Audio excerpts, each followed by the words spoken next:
Hello everybody, it's Steve Grizzetti, your man from Movie Picks and author of the Movie Picks Guide to Adobe Premiere Elements. And here we are in Premiere Elements 2026. And in this session, we're going to just take an overview of the latest version of the software and a quick look at some of the new tools and features in version 2026. Now, some of the features we've already looked at in our basic training tutorial series, but let's take a second look at them here among some of the new features that have been added in this version of the program.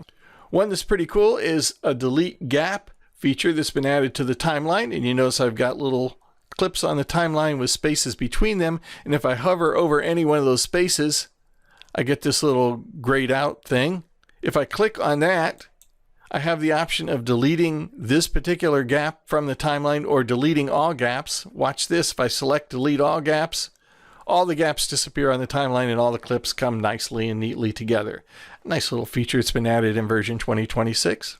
There also is a crop tool built into the timeline. If I go over here to the left-hand side of the program monitor panel, I have the option to select crop. And if I put my playhead right there above this clip, I don't have to add the crop tool to do a crop or to open up the applied effects panel or the video effects panel. Instead, I can just select that button over there, toggle on monitor panel tool, and make the adjustments to the crop tool right on the program monitor. Nice and intuitive, nice and convenient. Let's undo that. Control Z, Command Z.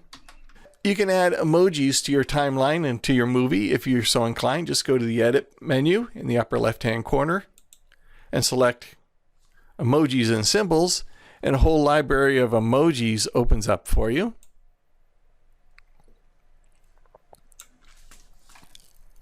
Let's close those.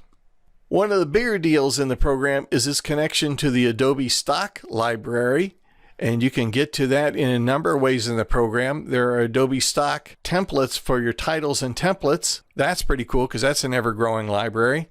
We demonstrated that in our basic training tutorial series. Thousands of them available to you. But if you go down here to the ST button on the left-hand side of the interface, this will open up a whole library of stock media for you. So you can access stock video. For instance, if I look up France, a whole bunch of video clips of France.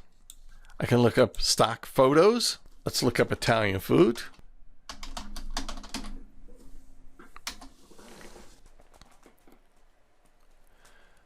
There's audio, including music that goes anything from just a couple of seconds to 4 minutes long.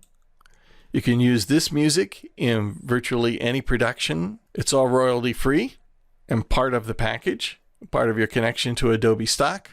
And there are even sound effects. Look at these, pretty much any sound effects you can imagine. It's in here, everything from typewriters to gunshots. Pretty amazing. Finally, version 2026 includes tools for editing 360 video, VR video that completely surrounds you. That's actually a whole separate tutorial I haven't even worked on yet. But it's pretty cool. You can edit 360 video, and there are even some special custom effects and transitions that are included with the program specifically made for working with 360 video. Well worth checking out, and I cover some of that in the book, but it's actually going to be probably a whole separate tutorial to go more deeply into it.